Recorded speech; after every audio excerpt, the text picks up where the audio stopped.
No, I mean, I'll tell you guys what I told Lenoris and all the quarterbacks coming out of spring practice. That coming out of spring practice, Lenoris is our starting quarterback. But just like all of our positions, that we will continue to compete at all positions. So I told Robbie Ashford the moment I say that at a Gamecock Club event, the headline is going to be Beamer names Lenoris Sellers starting quarterback. Lenoris is the starting quarterback coming out of spring. And now, like I told Lenoris and like I told Robbie did a great job during spring practice along with our other quarterbacks. Lenoris did a great job, and I expect Lenoris to continue to compete and continue to earn that position as well. You guys know from being here, I mean, going into 2022, nobody thought that Nicky Mamori and DQ Smith were going to be starting safeties because we had two seniors that they were behind. And we got into week 2 and they became starters, so it's the same thing. We don't all of a sudden name someone, Debo Williams, as our starting linebacker coming out of spring practice, but he needs to have a great summer to continue to be the starting linebacker. So that's where we are. And I had those conversations with those guys the Monday after the spring game. And you got a date for preseason camp starting tentative? Or? It's August. It's the first Thursday in August. I think it's the 3rd is when they report, and then the first practice would be on that Friday. That's what it is tentatively. It could potentially get moved up a day, but I was actually working on that all day today, just preseason practice schedules, and that's kind of what we have right now, and trying to get that solidified here soon. Because that's the 3rd, the date of the soccer game, right? The big one. Whatever that Saturday is. Okay. I think soccer's on Saturday. I think, right? Is that right? Yeah, I hope so. So the schedule that day will be a little bit different because of it. So let's figure this thing out right now, David. Excuse me. August 1st is a Thursday. August 2nd would be the first practice at this point. So the first Friday in August is practice. Thursdays when they report, and then Saturday is soccer, from what I understand. Speaking about things in stone, you have a couple transfers. Is anything official yet that you can talk about? I don't know. That's a good question. I don't know. How do you feel that you've addressed some of the things that you needed to address with some recent transfer portal activity? Yeah, I feel good. Coming out of spring practice, I think I talked about it publicly. There were some positions that depth-wise we weren't where we wanted to be just from a scholarship number standpoint. Offensive line was one of them. Not saying that we were not good on the offensive line, but just to be able to practice, having a certain number of guys on scholarship. We weren't there from a lineman standpoint. At receiver, we had some areas to address as well, and that was what we went into the portal. Those two positions were essentially primary needs and our primary, portal targets for us. Feel like we've addressed it well. We're still not done. Obviously, the portal's closed, but if you're in the portal, you can still take visits as well. So that's still going on with us and other colleges as well. So we'll see how it finishes in the end, but I like where we are right now and like where we're headed also. What was the day like, or the hours leading up to when the portal closes? I mean, is that how tense is that for you? Are you on the phone? What does that look like?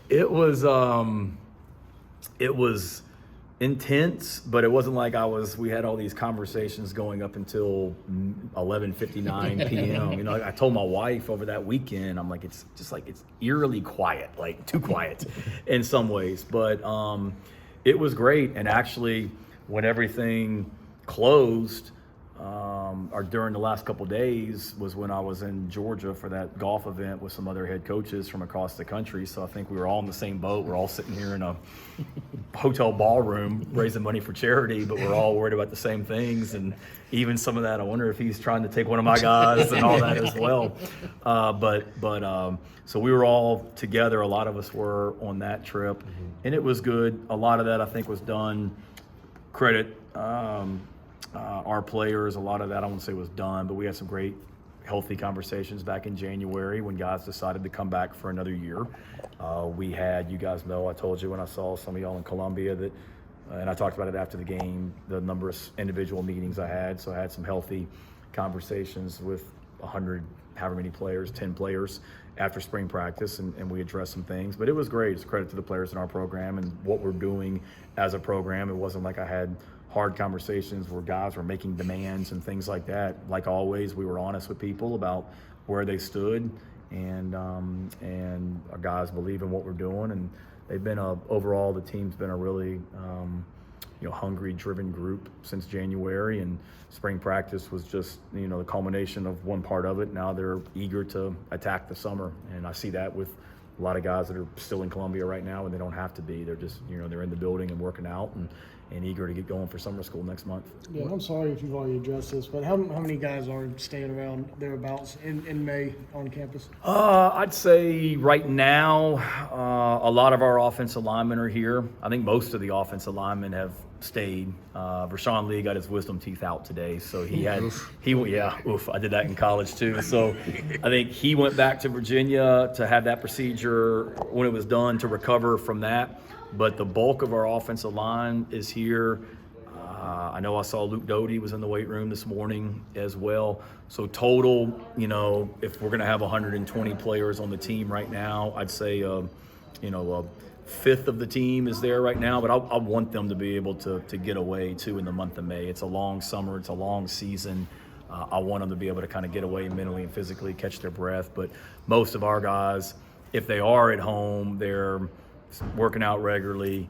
A lot of our guys are getting together in some different locales across the country to work out, train, throw for a few days during the month of May. So they're still hard at work, but if able to, I want them to be able to get away from Columbia a little bit. Looking at the scholarships, I think from a fan standpoint, they look at all the projections about, okay, looks like there's 85 scholarships that are supposed to be. How do you go about that? Because I know from the NFL standpoint, when you talk about salary cap, they say the cap is crap because you can manipulate it. I don't know if manipulate's the right word for scholarship, but how do you go about that? Because, you look at it, it's like, wait a minute, how do they have any scholarships still left? Yeah, good question. I don't know if manipulate is the word. Certainly with name, image, and likeness is a different avenue now. To be able to get creative if needed. We're really not, but that's something that some schools are from that standpoint. It's conversations that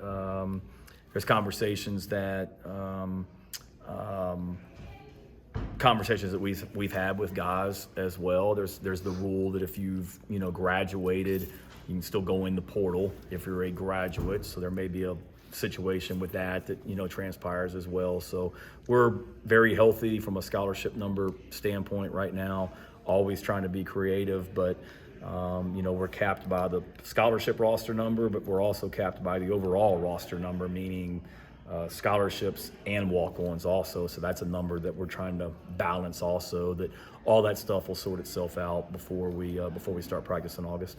You go. Go ahead.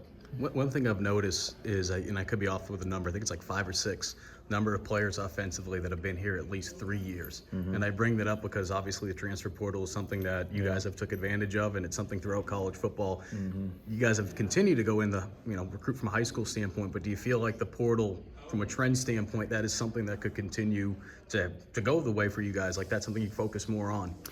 I always want to start with high school recruiting, always. I believe that's how you build your roster, and to me the best teams are the ones that you've brought players in as freshmen, you develop them, and then they're there for their 3rd, 4th, 5th year in the program.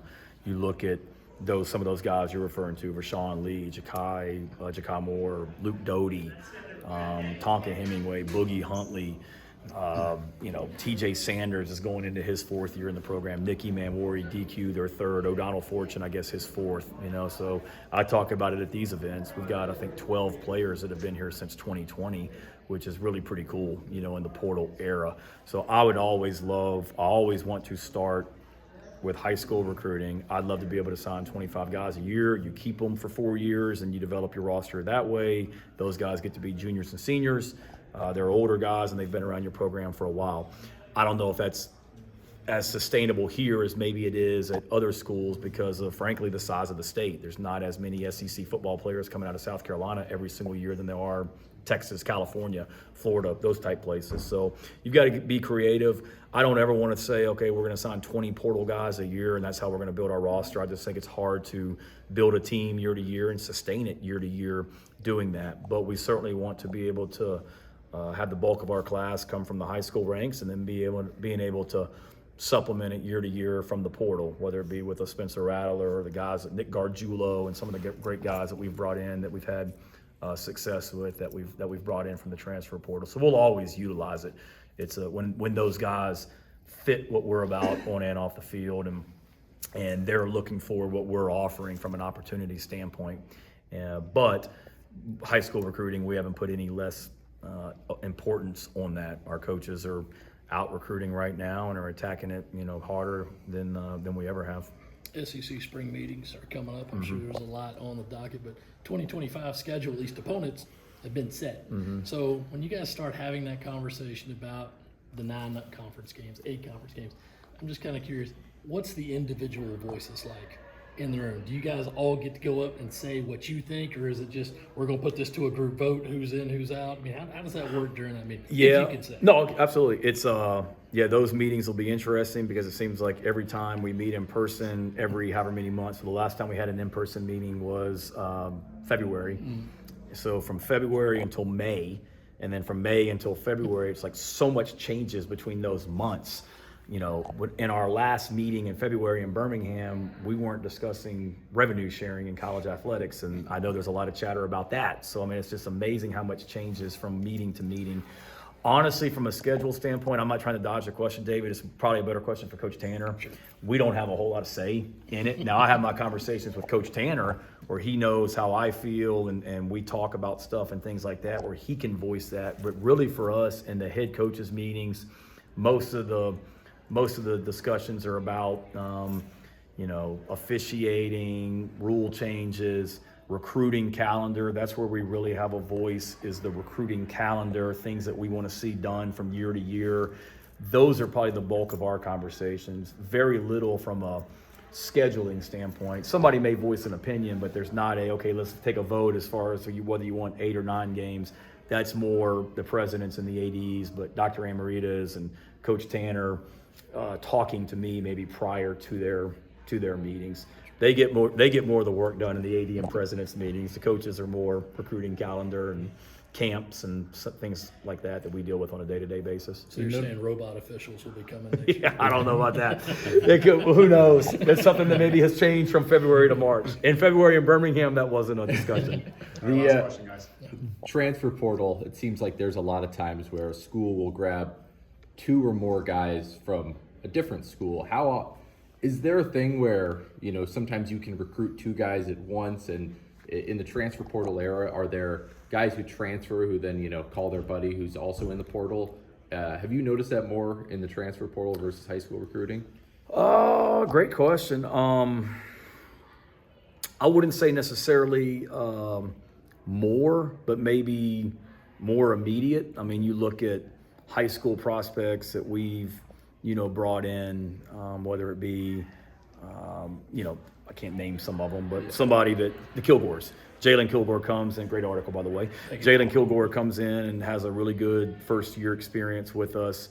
His brother, Gerald, because of what Jalen has told him, because of what Jalen's parents experienced, now want Gerald to be a part of that program. Absolutely. But then you also, that happens, and I hope it's happening with the high school recruitment as well, where when Lenora Sellers comes back here to Florence for the month of May and he's around the high school working out, he's telling the other players at South Florence High School what a great experience he's having in Columbia, that these guys are who they say they are. They're real, they're genuine, they don't give you a bunch of BS in recruiting, and how much fun he's having. So I would hope that's happening, and I think it is. But certainly in the portal, without a doubt.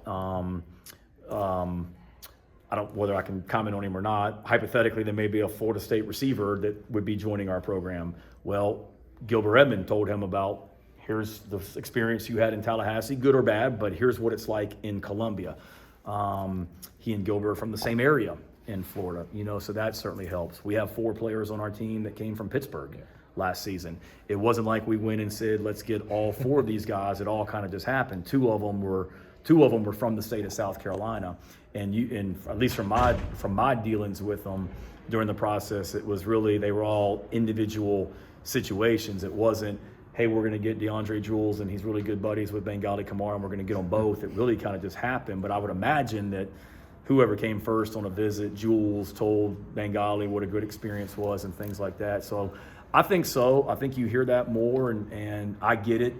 Guys that, players on our own team, somebody goes in the portal, and immediately I'll get a link to their 247 or Rivals or On3 profile or whatever it is, or a screenshot of who they are. Hey, coach, this is my boy. He just went in the portal. He's a dog. He can play. We need to get him, that type stuff. So they're like our best recruiters. So, yeah, to answer your question, I would say so. It happens. I don't know if it's more than high school recruiting, but hopefully with the transfer portal, a guy comes in January, has an awesome experience, and or has a great first week, whatever it might be, and is telling other guys of his, yeah, come on. So I'm all for it if it means they want to join our program. Good.